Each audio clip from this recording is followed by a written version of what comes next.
और यात्रा का ये आखिरी चर्चा है। हमें कोई बहुत ज़्यादा अधिक अवसर नहीं मिला प्रभु श्री राम की चर्चा करने में, लेकिन जैसे मैंने चित्रकूट में कहा था, तो भगवान श्री राम को मर्यादा पुरुषोत्तम कहा जाता है और जो कृष्ण है उनको लीला पुरुषोत्तम कहा जाता है, और श्री चैतन्य महाप्रभु प्रेम पुरुषोत्तम है। तो ऐसे मर्यादा पुरुषोत्तम भगवान श्री राम अपने आचरण से कई सारे जो जीवन के कार्य हैं जिनकी शिक्षा देते हैं, लेकिन भगवान राम के साथ उनके अभिन्न विग्रह लक्ष्मण, भरत है, शत्रुघ्न है, उनका भी प्राकट्य हुआ था। तो शास्त्र कहते हैं कि उनका जो चरित्र है वो भक्तों के लिए सबसे महत्वपूर्ण है। भक्ति कैसे करनी है इसकी शिक्षा भगवान राम से हम नहीं प्राप्त कर सकते।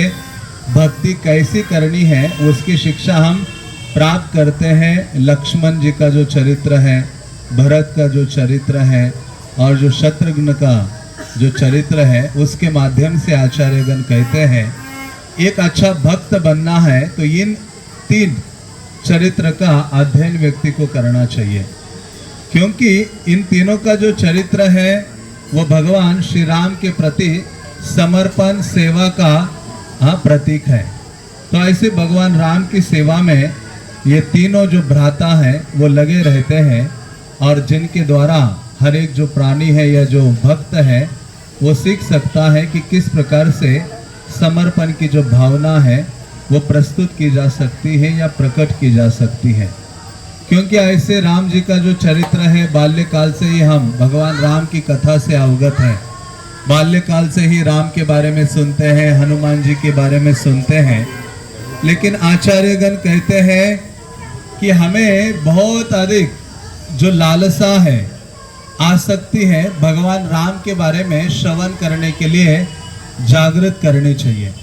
जितने अधिक भगवान के प्रति श्रवणम की लालसा रखेंगे उतने ही अधिक हम भगवान के प्रति आसक्त होते हुए चले जाएंगे, क्योंकि भगवान राम की कथा इतनी अमृतमयी है जिसका श्रवण स्वयं कृष्ण करते हैं। बल्कि भगवान राम जब ये जगत से अप्रकट हो गए, गुप्तार घाट जहाँ हम गए थे, उसके पश्चात जब द्वापर युग आया तो रुक्मिणी के समेत भगवान कृष्ण अयोध्या आए थे। यहाँ कोई ऐसे विग्रह नहीं थे, लीला स्थलीय अधिक नहीं थे। भगवान कृष्ण आकर कई राम और सीता आदि के जो विग्रह है उनकी स्थापना की थी। आपने कनक भवन में गए थे आप लोग, तो कनक भवन में आपने देखा तीन विग्रह थे भगवान राम के, तीनों सीताराम सीताराम सीताराम के थे। एक बहुत बड़े थे, उसके साथ थोड़े छोटे थे, और एक थे और छोटे थे। तो मूलतः जो कनक भवन है वो प्रदान किया था कई ने जब सीता देवी का विवाह होकर आए थे तो मुख दिखाई में वो जो कनक भवन है सोने का भवन बनाकर सीता देवी को उन्होंने प्रदान किया था। तो ऐसे जो कनक भवन है वहाँ अभी जो तीन विग्रह है जिनमें से सबसे छोटे विग्रह थे, जिनकी स्थापना जब रुक्मिणी और कृष्ण यहाँ आए थे अयोध्या में उन्होंने किए थे, और उसके पश्चात राजा विक्रमादित्य ने एक सीताराम की जोड़ी की स्थापना कनक भवन में की थी। और ओरछा के जो राजा थे उन्होंने एक कनक महलावी जो हमने कनक भवन देखा था उसका निर्माण ओरछा के जो राजा थे उन्होंने करवाया है। और उनकी जो पत्नी थी वृषभानु, ऐसे कुछ नाम था उनकी पत्नी का, जिन्होंने वहाँ सीताराम के जो विग्रह है उनकी स्थापना की थी। तो ऐसा जो अयोध्या धाम है वो भगवान राम और कृष्ण के चरणों से अंकित भूमि है।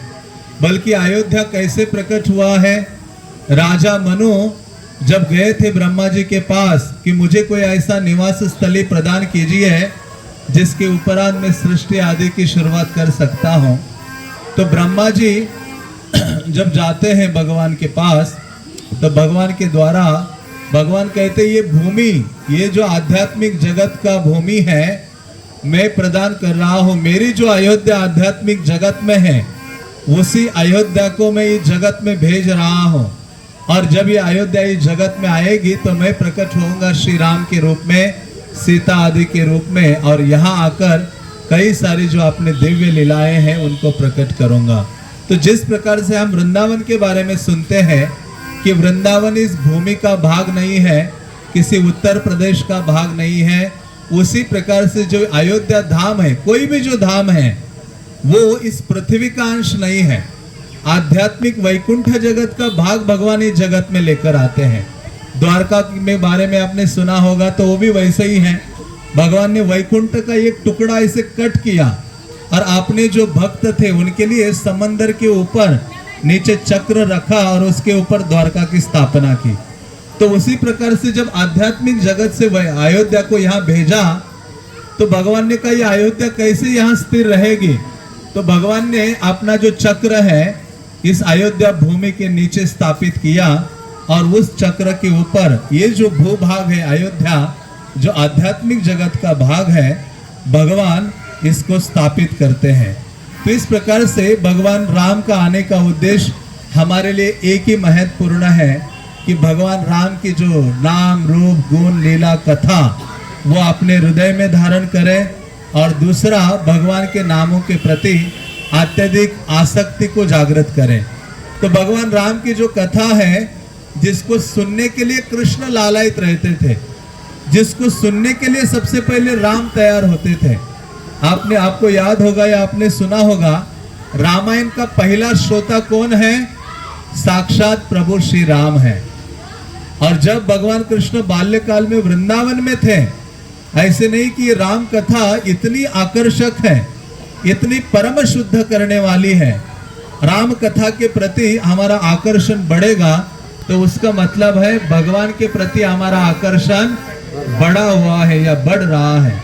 इसलिए अयोध्या से वापस जाकर कोई चीज में परिवर्तन लाना है जीवन में, भगवान राम को अपने जीवन में हमें बनाए रखना है, तो वो यही करना चाहिए कि हमें भगवान की कथा के प्रति अत्यधिक आसक्ति का जो भाव है वो जागृत करना चाहिए। जब भगवान कृष्ण बहुत छोटे बालक थे वृंदावन में, तब भगवान जब सोते थे उस समय यशोदा माता ने कहा कि हे बालक अभी थोड़ा सो जाओ, मैं तुम्हें एक कथा सुनाती हूँ। तो उस समय भगवान कृष्ण को माता यशोदा ऐसी सुलाती है, उनके शरीर पर कुछ ओढ़ देती है और कहते सुनो, मैं तुम्हें एक राजा की कथा सुना रहा हूँ।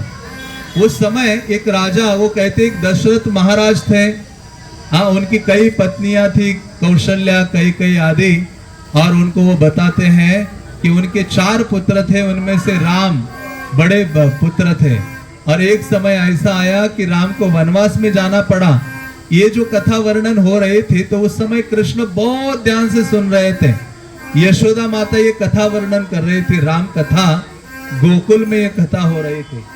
उसको बोलो जरा वो बंद कराए, आपका ये भोपू बंद करो। हरे कृष्णा कृष्णा कृष्णा हरे हरे, हरे राम राम राम। आवाज फुल रखो आप।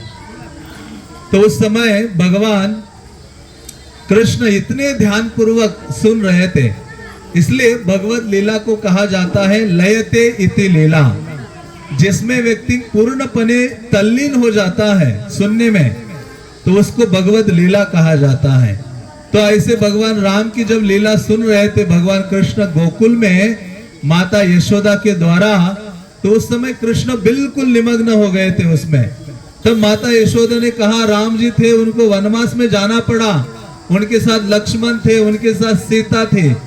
तो ऐसे जब वर्णन किया और कहा, अचानक एक राक्षस आता है रावण, और वो सीता देवी का अपहरण करके उनको ले जाता है।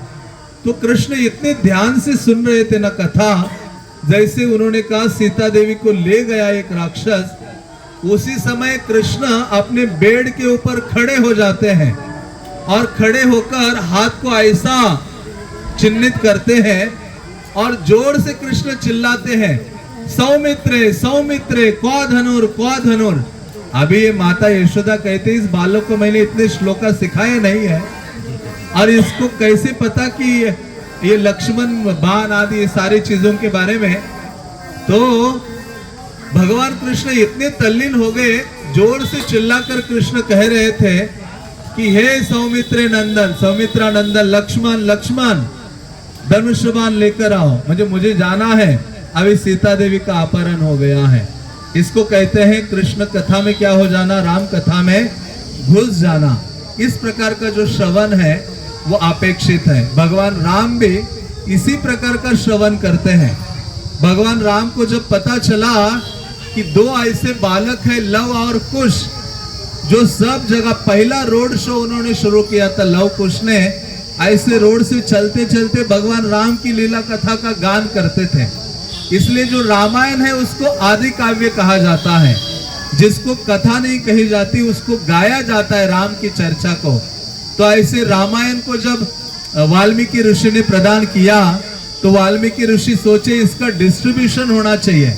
जैसे प्रभुपाद ने का ग्रंथ लिखे हैं लेकिन उसका वितरण होना चाहिए।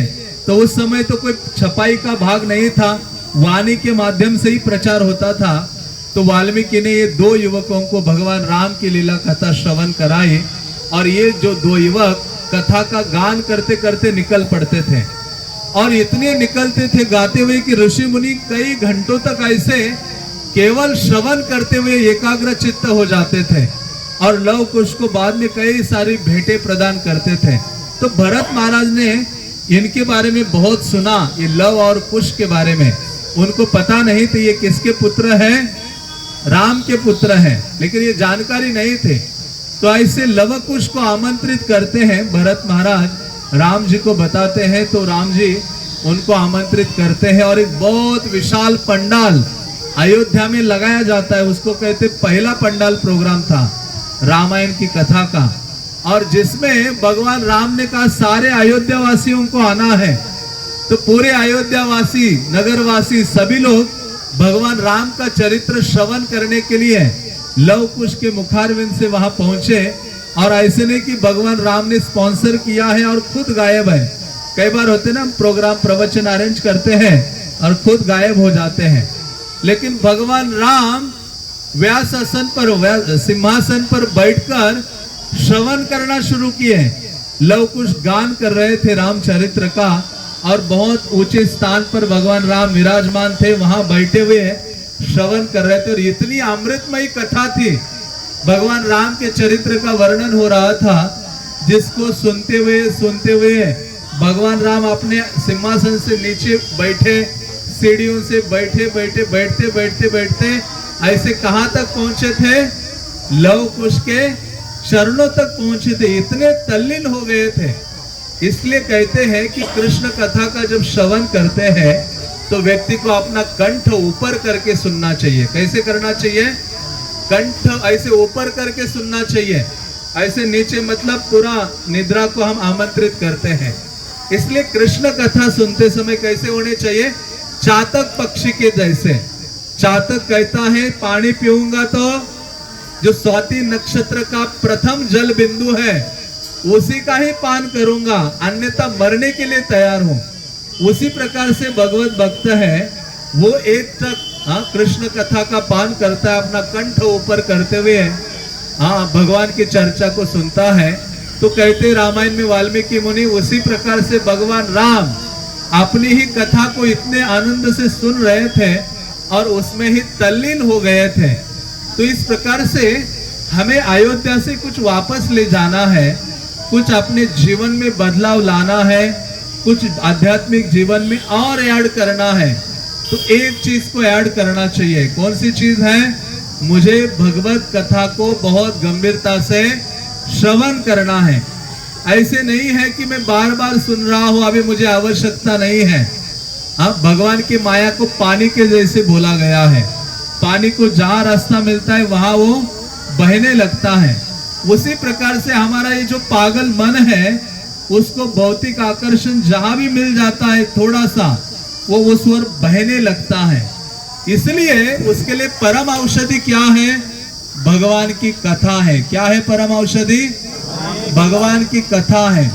ऐसी भगवान राम की जो दिव्य कथा है जो हमें श्रवण करने चाहिए। और इसलिए तो हनुमान ने कहा कि मुझे निरंतर ही जगत में रहने दीजिए, मैं क्या करना चाहूंगा, केवल भगवत कथा को श्रवण करना चाहूंगा। जब सारा युद्ध खत्म हुआ और सारे वानर सेना विभीषण हनुमान आदि जब अयोध्या पहुंचे तो वहां बहुत बड़ा उत्सव भगवान राम ने अरेंज किया। एक तो सबसे बड़ा फेस्ट उन्होंने रखा खाने के लिए, तो सारे वानर सेना लाइन में बैठकर खा रहे थे। और उसके पश्चात जब हर एक ने जो सेवा की है उसके लिए हर एक को कुछ ना कुछ भेंट भगवान राम और सीता दे रहे थे। तो जब विभीषण को देने की बारी आई तो विभीषण ने कहा, हे प्रभु राम, मुझे क्या चाहिए? आपके कुल देवता मुझे चाहिए। तो भगवान राम के कुल देवता कौन है? यहाँ अयोध्या में रंगनाथ भगवान थे। कौन थे? रंगनाथ। साउथ में श्रीरंगम में आप गए हो ना, जिनकी आराधना मनु और उसके पश्चात दशरथ महाराज भगवान राम स्वयं यहाँ अयोध्या में करते थे प्रतिदिन। और जब विभीषण आए उन्होंने देखा ये उनकी आराधना कर रहे हैं। विभीषण ने कहा, मुझे आप कुछ देना चाहते हैं तो आपके जो एक कुल देवता हैं, विष्णु के जो विग्रह हैं शयन किए हुए हैं, वो मुझे दीजिए। तो विभीषण वो लेकर निकल जाते हैं। जब हनुमान को कुछ देने की बारी आई तो देखा कि सबसे अधिक सेवा भगवान प्रभु राम के लिए किसने की थी, सबसे अधिक समर्पण किसी ने दिखलाया था, तो वो हनुमान जी थे।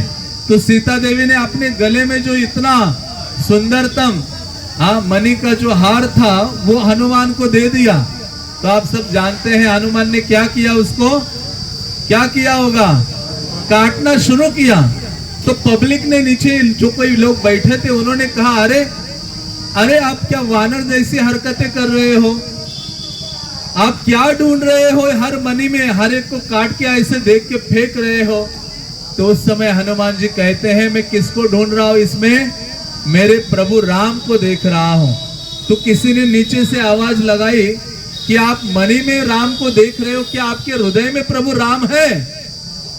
तो हनुमान जी क्या कहते हैं, मेरे हृदय में भी सीताराम सदैव विराजमान है। उसी क्षण सबके समक्ष स्टेज पर हनुमान जी अपनी छाती को विदीर्ण करते हैं और प्रभु श्री राम और सीता मैया का दर्शन कराते हैं। सीताराम लक्ष्मण हनुमान के जय। तो सब लोग अचंभित हो जाते हैं। प्रभु राम उनके छाती पर हाथ लगाते हैं और पूर्ववत उनकी छाती होती है। तो भगवान राम सोचते हैं कि अरे ये जो हनुमान जैसा भक्त है ना, वो कदापि नहीं हुआ है और होने वाला नहीं है। इतना अद्भुत भक्त है। वो भगवान कहते हैं अभी इतना मेरे लिए किया है। इसलिए जो भक्त होता है वो कभी अपनी चिंता नहीं करता है, वो सदैव वो भगवान की सेवा की चिंता करता है। इसलिए तो ये भरत है, लक्ष्मण है और शत्रुघ्न है, ये तीनों सेवा के रूप में यहाँ निवास किए थे और सदैव प्रभु राम की सेवा उन्होंने की थी। इसलिए भरत को कहा जाता है भरते इति भरत। मतलब जो भरत है वो हृदय को भक्ति से भर देते हैं। किससे भर देते हैं? भक्ति के द्वारा। इसलिए उनका नाम भरत रखा गया है। और वो कभी भी अपने आप को स्वामी नहीं समझते, सदैव सेवक। इसी कारण से चैतन्य महाप्रभु ने हमें शिक्षा दी है, गोपीर भर्तुर पद कमलयोर दास दासानुदास। व्यक्ति को क्या बनने का प्रयास करना चाहिए? भगवान के सेवकों का सेवक बनने का प्रयास करना चाहिए।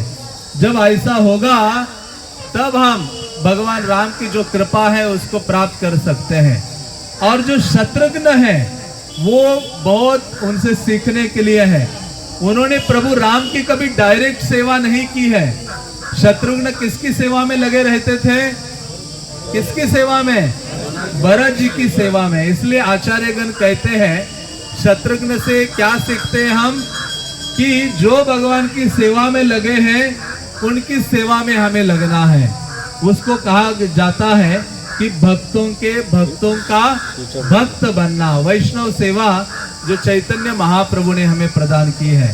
तो इसलिए ये जो स्थान है नंदीग्राम, जहाँ भरत महाराज निवास किए और भरत महाराज ने कहा 14 वर्ष वनवास का एक दिन भी एक्स्ट्रा हो गया तो मैं अपने प्राणों को क्या कर दूंगा? त्याग दूंगा यदि आप नहीं आए। इसलिए प्रभु राम ने सबसे पहले यहाँ किसको भेजा था? हनुमान जी को भेजा था। जहाँ देखा ना आपने हनुमान मिलन जो मंदिर है, वहाँ हनुमान जी आकर सबसे पहले भरत जी को मिलते कि बस अभी मेरे प्रभु राम पहुंचने वाले हैं। तो इस प्रकार से ये वो मिलन स्थली है हनुमान जी और भरत का, और भरत जी यहाँ निवास की है। प्रभुपाद ने कहा यही भाव हमारा होना चाहिए कि सब कुछ भगवान का है और मैं दास के रूप में सेवा कर रहा हूँ। प्रभुपाद उदाहरण देते थे कैशियर का। हाँ, जो धन है वो कैशियर का नहीं है, वो किसी अन्य स्वामी का है, और कैशियर केवल काउंट करता है अपने मालिक के लिए। तो उसी प्रकार से हर चीज को देखना चाहिए कि ये भगवान की संपदा है और मुझे केवल एक दास के रूप में भगवान की सेवा करने का प्रयास करना चाहिए। और जब ऐसा भाव हमारा रहेगा तो भगवान की जो कृपा है वो हम प्राप्त कर सकते हैं, और ऐसी जो अयोध्या यात्रा है वो सफल हो सकती है। इसलिए अयोध्या यात्रा को, चित्रकूट आदि को सफल करना है तो ये दो चीजें हमें अपने हृदय में तीन चीजें हृदय में धारण करनी चाहिए। एक है भगवान के नाम का बहुत गंभीरता से और नियमित रूप से उच्चारण करें। हरे कृष्णा कृष्णा कृष्णा, जोर से हरे राम राम राम हरे हरे। हाथ ऊपर कीजिए, फिर से हम बोलेंगे लाउडली, जोर से सांस लीजिए और एक साथ रुकिए, एक साथ बोलेंगे हरे कृष्णा कृष्णा कृष्णा हरे हरे, हरे राम राम राम हरे हरे। तो पहली चीज है भगवान के नामों का निरंतर हमें उच्चारण करना है, गंभीरता से उच्चारण करने का प्रयास करना चाहिए प्रतिदिन। और दूसरी चीज है भगवान के कथा को प्रतिदिन श्रवण करना है नियमित रूप से। इसलिए श्रील प्रभुपाद ने इस्कॉन आंदोलन में ये जोर लगाया है। प्रभुपाद को पूछा कि आपके मंदिरों में और अन्य मंदिरों में क्या अंतर है? प्रभुपाद कहते मेरे मंदिर बेल रिंगिंग टेम्पल्स नहीं है, घंटी बजाने वाले मंदिर नहीं है। यहाँ क्या बजता है? कृष्ण कथा बजती है। मेरे मंदिरों का प्रमुख उद्देश्य है कि जो भी लोग यहाँ आए उनको कृष्ण कथा सुनने का अवसर प्रदान करते हैं हमारे मंदिर। इसलिए आप देखो हर इस्कॉन मंदिरों में कृष्ण कथा को प्राधान्य दिया जाता है। तो हमें अपने आध्यात्मिक जीवन में बदलाव लाना है तो अधिक से अधिक श्रवणम करने का प्रयास करना चाहिए। चैतन्य महाप्रभु ने कहा नित्य सिद्ध कृष्ण प्रेम साध्य कबू नय, श्रवण आदि शुद्ध चित्ते करय उदय। भगवान के प्रति प्रेम की भावना हृदय में है, लेकिन तभी वो प्रेम बाहर आएगा जब हम क्या करेंगे? भगवान के बारे में अपने कानों से सुनेंगे, तब भगवान के प्रति प्रेम की भावना जागृत होगी। अन्यथा भौतिक संसार को भोग करने की जो इच्छा है वही हमारे हृदय में बहुत प्रकटता से स्थापित हो जाएगी। इसलिए दूसरी चीज जीवन में डालो कि मुझे कुछ भी हो जाए श्रवण करना है, भगवान की लीला कथा को अधिक से अधिक सुनना है। परम औषधि है ये कथा और भगवान का नाम। और तीसरी चीज है भगवान को उनके भक्तों के माध्यम से, गुरुजनों के माध्यम से क्या करना है? सेवा करना है, उनकी आज्ञा का पालन करते हुए। यदि कोई व्यक्ति इन तीन चीजों के लिए दृढ़ हो जाता है तो भगवान अपनी जो कृपा है उसको प्रदान करते हैं। तो इस प्रकार से आप सबको निवेदन है कि हमारी ये यात्रा है यहाँ समाप्त होती है, और ये बहुत महत्वपूर्ण स्थान है भरत महाराज का, जो हमारे लिए बहुत शिक्षा ग्रहण करने योग्य है। तो आपसे आशा रखते हैं कि आप इन तीन चीज़ों को अपने जीवन में स्वीकारिए और अपनी ये जो रामायण यात्रा है उसको पूर्ण बनाइए। हरे कृष्णा कृष्णा कृष्णा हरे हरे, हरे राम राम राम हरे हरे। सीताराम लक्ष्मण हनुमान के